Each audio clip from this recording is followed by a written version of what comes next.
Hi everybody, I hope that you're all doing really well. So today I am back to talk about my autumn favourites. However, first off, as we know, it is Vlogmas, which means, of course, you've got to see the Christmas jumper that I'm wearing. So today we've got a fun little number from you coming from my mother's wardrobe once again.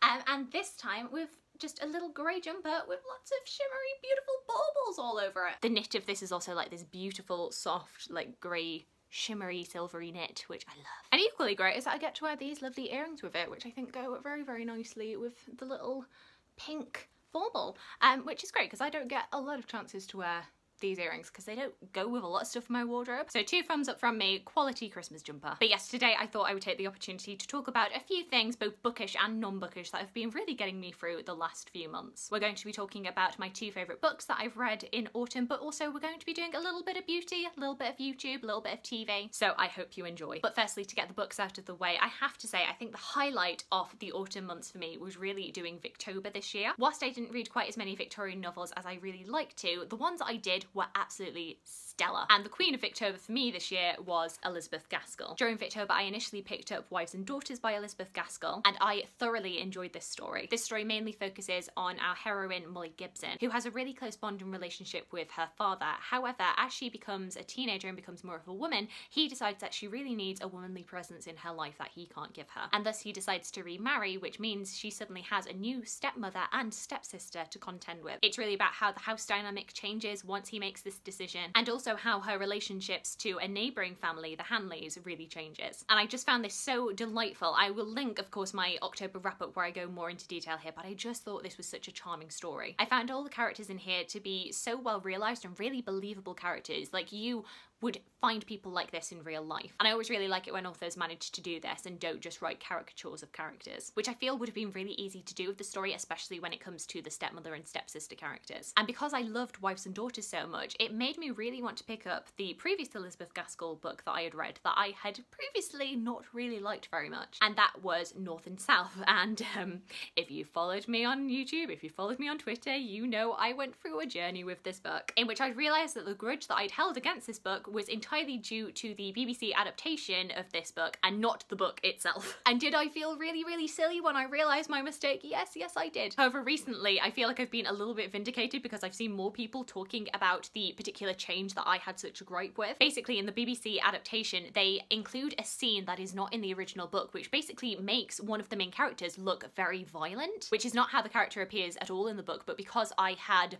watched the BBC adaptation at the same time as I was reading, I was kind of like reading a bit and then watching a bit, reading a bit, watching it. I kind of conflated the 2 scenes in my head, and yeah, confusion ensued. But then when I reread this book, I realised that scene isn't in here and that I love that character, and that I just love this book in general. Honestly, this has crept up to be one of my favourite books of all time. I had been listening to this on audiobook and then I immediately went back to the beginning and had to start it again. I loved it so much. I did have plans to read a little bit more Elizabeth Gaskell this year. I think I was going to go straight on to Cranford, but then non-fiction November rolled around and I wanted to prioritise that. And then I was in a bit of a reading slump and it's all a bit of a mess, but I will be getting around to Cranford very soon. And now onto the non-bookish favourites of the past few months. Firstly, I wanted to talk about a candle that I have been loving over the past few months. This is the Waffle Stack candle from Malari Candles, and I do want to apologise because it doesn't typically look like this. I've obviously like absolutely killed it, and I've not been the most responsible burner, so it looks like a little bit of a mess. I'm sorry, it doesn't usually look like this. I'll just insert the photo of what it's meant to look like. But yes, this was from Malari Candles. I got this off of their Etsy shop, and this made my room smell like the most beautiful caramelly sugary waffle. When it comes to candles, I pretty much steer exclusively towards like the vanilla-y kind of baked goods scents, and this so delivered on that. This little pot says it has a 40-hour burn time, and I would say that's pretty accurate. You are meant to be kind of sparing with it, only burn it for like 2 or 3 hours at a time, which I tried to stay to. So I feel like it will last you a good amount of time. And since I burned that, I've picked up a couple of other candles from them, so I really, really like this brand. And now into beauty, which is an area that I didn't really touch on in my summer favourites at all. I don't really experiment too much with makeup in the summer months because I just feel like no matter what I put on my face, I'm just going to end up sweating it off. It's just going to melt off. However, as September comes around and it starts to cool down, I'm suddenly like, ooh, berry lips, colourful eyeshadow, let's do everything. It probably also doesn't hurt that that's around the time that all of the Christmas sets start coming out, and I'm like, But yes, I've got a few things that I would like to share with you today. First off is this cleanser from The Body Shop. This is the Oils of Life Intensely Revitalizing Cleansing Oil in Gel. I had seen this advertised particularly from Caroline Hirons' YouTube video where she talked through like pretty much every single Body Shop product known to man. And I was intrigued by this because I thought that this would be basically a really, really good dupe for a ungodly priced cleanser that I used to buy, which is the Oskia Renaissance Cleansing Gel. Like, it is a fantastic morning cleanser and I'm so glad that I did use it. But it's expensive, man. And I'm an unemployed child. I can't spend that much money on cleanser. You're basically washing your money down the sink every time you use it. But from what Caroline Hirons had said about this cleanser, it seemed like it would do the same kind of job, but for a much lower price point. And I love this. Basically, this is what I use on a morning cleanse just to get rid of all of like the sebum and oil and all of the gross stuff that has accumulated on your face overnight, dead skin cells and such. Take a little bit of time to massage it in and then just take it off with a warm, damp flannel. And it makes my skin feel so nice. I really like oily based cleansers because even though I do have like combination to oily skin, I find that most normal cleansers, especially foaming cleansers, just leave my skin feeling so dry and stripped, whereas oily cleansers tend to leave my skin feeling nice and soft afterwards. So I highly recommend this. Next up, back in September, I rediscovered some lipsticks that I'm sure that everybody has raved about already, but it's these. It's the NYX Soft Matte Lip Creams. To the untrained eye, these all look like very, very similar colours, and you might be thinking, why on earth have you bought these very, very similar looking lipsticks? But I am here to tell you, they are very different. They are different shades of my lip. I really, really like these because they are like a soft matte lip colour. They don't have like a sheen or a gloss to them, but they are not drying on your lips like a lot of matte lipsticks can be. They last a decent amount of time, but they don't stain your lips. They're really comfortable and they're pretty inexpensive as well. So the shades that I have San Paolo, which looks kind of like a My Lips but better, but it comes out more like a hot, vibrant pink. It's more of like an evening colour, I would say. Or, you know, if you're just feeling a bit fancy. I've got this shade, which I'm wearing right now, which is Cannes, and then Shanghai, which is a slightly lighter colour, which I feel like you would think that Cannes would be a lighter colour and this would be darker, but for some reason they kind of do the opposite. But no, I really, really like them. I basically wanted something that was very, very similar to My Lips but added a little bit of a pop of colour. I used to use Charlotte Tilbury Pillow Talk, but that was starting to run out and it is, once again, very, very expensive. Whereas those colours are like £5 or £6 each, which I can deal with, especially when they're on 3 for 2. Yay. And basically autumn has been the month of finding like drugstore dupes to my favourite like high-end stuff that I can't afford anymore because I still have like 2 more products that do that kind of job. I have been loving the Revolution Conceal and Define Infinite Concealers. I funnily enough have 2 shades in this. I've got C 3.5 and then C2 because I am a freckly human. And the annoying thing about wearing a full face of makeup when you are freckly is that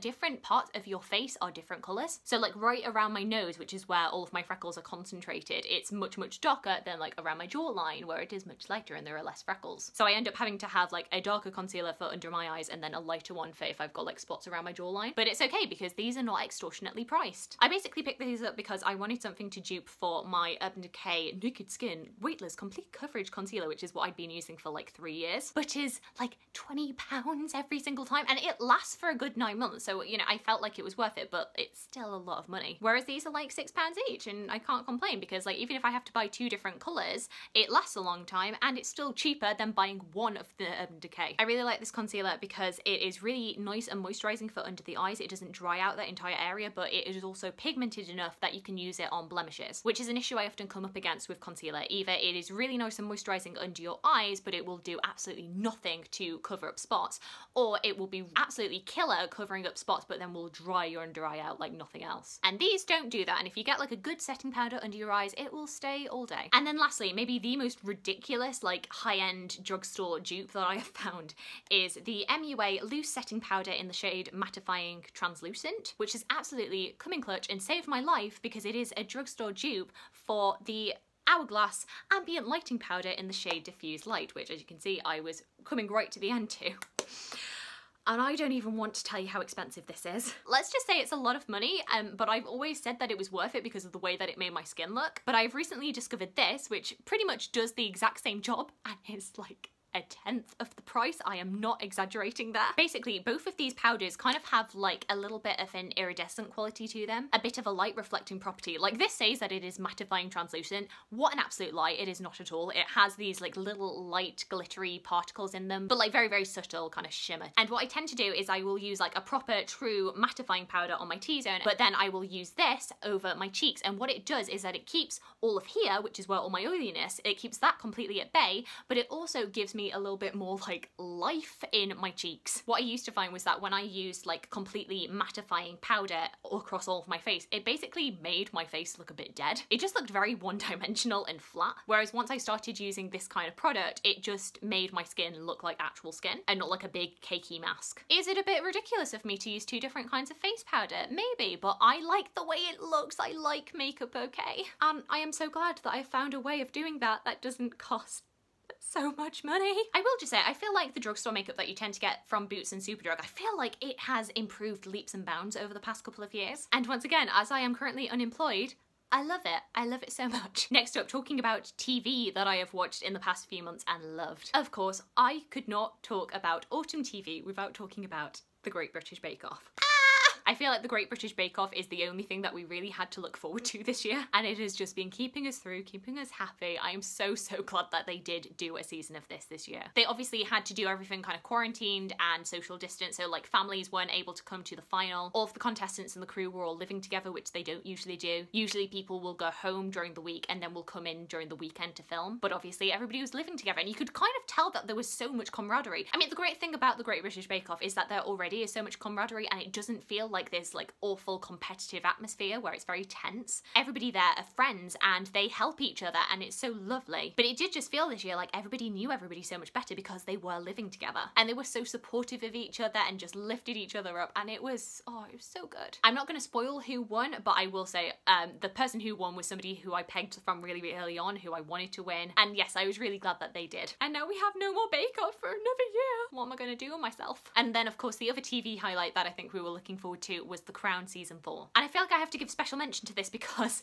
about 2 weeks before The Crown Season 4 dropped, my mum turned to me and she was like, I think we need to rewatch the first 3 seasons. And I was like, yeah, that should be easy enough. And then I realised there have been 3 seasons of The Crown, not 2, which basically meant that we had to watch at least 2 episodes a day to catch up, to make sure that we finished our rewatch of the series before season 4 dropped. And we were able to do that, but it was a mad couple of weeks there. And yeah, I really enjoyed that process, and I really enjoyed season 4 as well. I will often say like 20th century British history, especially British political history, is not my strongest suit. So it's also been a fairly educational experience rewatching this series. And I know there's been quite a bit of controversy and quite a bit of bashing of this series. A lot of people not very happy with the portrayal of the royal family, and especially of Diana, because season 4, if you didn't know, is when Margaret Thatcher and Diana are introduced into the storyline. And it does not paint the royal family in the best light ever, especially Charles. And I do kind of feel for the fact that they've probably spent the last like 20-30 years like rehabilitating the image of the royal family, especially when it comes to Diana, and then season 4 of The Crown is dropped and everyone's like, I hate them again. So like I get it from that stance, but also you have to understand that people know it is drama, they know that it is somewhat fictionalized. People know that creative license is being taken, it is a drama at the end of the day. I feel like there's been a lot of interesting conversation from historians on Twitter, especially about this issue. There's been a lot of interesting conversation about the role of the historical advisor and how much influence and say that historical advisors tend to have on productions. Spoilers, it's not a lot. A lot of the time historical advisors are mainly consulted not really on the plot or the script, but mainly to make sure that like cutlery is being used in the right way. Because the focus is always going to be on the drama and making the best story possible, not necessarily a word for word accurate depiction of what happened. And you know, historians seem to know that about dramas, but it seems like a lot of other people who are not within the history circle don't know that. I don't know.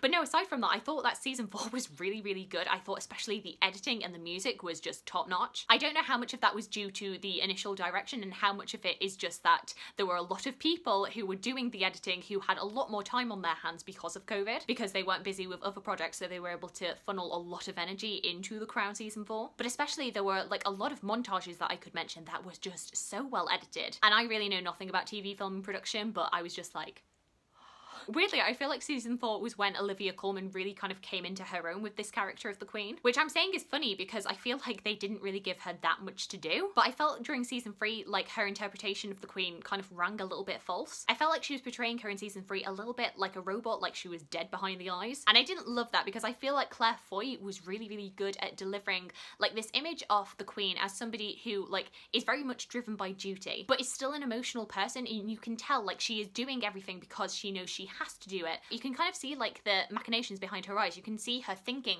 to herself like she doesn't want to do something, but she has to. I felt like with Claire Foy you could always see that thought process going on, whereas Olivia Colman, it always kind of seemed a bit like, One is dead inside and one has forgotten joy. One has forgotten how to be a human. I felt like she kind of got it a lot more this season. She played her this season like somebody who in a lot of ways appears very emotionless to people, not because she is emotionless naturally, but because she's kind of been trained to do that by her job and by her strong sense of duty. And I like that a lot. I thought Gillian Anderson did a really, really good job as Thatcher. Some moments where she was making me feel almost sympathetic. I say almost because I am a northerner and I am never gonna feel sympathetic to Margaret Thatcher all the way. I feel like in instances where you did start to feel a little bit sympathetic for her, they very quickly were able to kind of revert you back to being like, oh no, like remember this thing that she did. I feel like in a lot of the marketing they were kind of building it up to be like you are going to end up like choosing sides. You're either going to be Team Thatcher or Team Royals, and I feel like actually when you watch the show it's basically like, oh no, everybody's awful. You're seeing both positive aspects of all of these characters, but also like the really detrimental negative things that they did. So yeah, I really, really liked it. I thought it was an interesting season, and I am so excited to see Imelda Staunton in season 5. I feel like that will be so good. I'm really, really looking forward to her interpretation. I feel like she is going to do like the 1992 bits so well. And finally, some YouTube videos that I really want to recommend. First off, I feel like one of my favourite YouTubers, Lena Norms, has been absolutely killing it with her YouTube videos recently. I'll link a few of her recent videos down in the description box, but the one that I really wanted to highlight was School Lies to Unlearn in Your 20s. Basically, Lena goes through different aspects of particularly the English school curriculum and school setup and basically dismantles it and says why they were kind of damaging to us. The ideologies behind uniform, behind PE classes, running around school to get to your different classes even. And basically like the ways that school present these to us as positive things but actually can be really damaging to your mental health, and how they can also be detrimental to your learning process and also detrimental to, you know, how you function as an adult in society. A lot of school ideologies do not really adequately prepare you for being a functional adult, and also don't allow for much creativity and freedom of thought. I thought it was a really fantastic video, and I loved especially how every single point she would like wear a different shirt and tie combination, you know, like jazzy school uniforms. And I felt like at every single point during the video I wanted to pause it and then like talk back to her and talk about my own experience with school. And I think that's the really great thing about Lena, is that she does just feel like one of your friends, and I'm just nodding along all the way through. Next up, a series that has been around on YouTube for a very long time but I only just discovered is Jackson Bird's Will It Waffle series. This is quite an old series. I think it goes back to 2014 maybe, where YouTuber Jackson Bird will basically take something that is not waffles but put it in a waffle machine to see if it will waffle. It's maybe something I'm not describing very well. I feel like you might have to see it to believe it. But things like, will gummy bears waffle? Will cookie dough waffle? Will bread waffle? Will jam waffle? Spoilers, no it will not. I basically watched all of the Will It Waffle series whilst the election news was coming in, and it kept my brain nice and calm and happy for those few days where I was not feeling very calm and happy. So I will link that down below. There was a video on Bread's World which was called Sinbad and the Death of Pirate Cinema. This was all about the DreamWorks movie from I think it's 2003, Sinbad the Legend of the Seven Seas, which was a film that I loved when I was a kid, but one that I don't feel like I hear a lot of people talking about now. And it was basically like a 45-minute gush fest about how great this film is, and what a shame it is that DreamWorks don't really seem to acknowledge it anymore. I feel like DreamWorks generally as a studio don't tend to acknowledge a lot of their traditional hand-drawn animation, things like The Prince of Egypt or Road to El Dorado or Sinbad Legend of the Seven Seas. I think those are some of their best works, but no, all of the focus seems to be on like Shrek and How to Train Your Dragon, which, you know, are all good films as well, but I feel like some of their best work, their most creative work, came from these 2D animation. I like it a lot. You should watch it. And then finally I'm going to talk about a YouTube video that of course I was gonna like. It is called Giving Musicals a Fair Shake from Cold Crash Pictures, and it is basically the journey of a guy who believed that he didn't like musical movies, basically watching a bunch of them in quarantine and realizing, oh, actually, I quite like these. It's about his journey into appreciating musicals and the aspects of musicals that he likes, but also kind of breaking down why it was that he was intimidated by musicals, and also where there was a lot of gatekeeping by musical theatre fans. You know, people saying to him things like, oh, you can't like Mamma Mia or Blues Brothers because they're not real musicals, because they're jukebox musicals. People saying like animated Disney films don't count as real musicals. Or him saying that he loved The Sound of Music and he had just watched it for the first time, and people turning around and saying to him, oh, I can't take you seriously as a musical theatre fan because you only just watch Sound of Music. I thought it was really great. I thought it was full of joy and musical theatre and a lot of self-reflection, and I really, really enjoyed it. This musical theatre fan approves! So yes, those were all of my favourite things that I discovered in the months of September, October and November. Hopefully in the coming months I will be able to find things that I love just as much. Let's be honest, we're going to need something that is going to keep us happy and uplifted and entertained in the cold, dreary months of December, January and February. So fingers crossed I can find some of those gems. Do let me know some of your favourite things across books, fashion, beauty, YouTube, TV, anything that you've enjoyed in the autumn months. I'd love to hear from you. I hope you're having a fantastic, fantastic day, and I look forward to talking to you again soon. Thanks. Bye.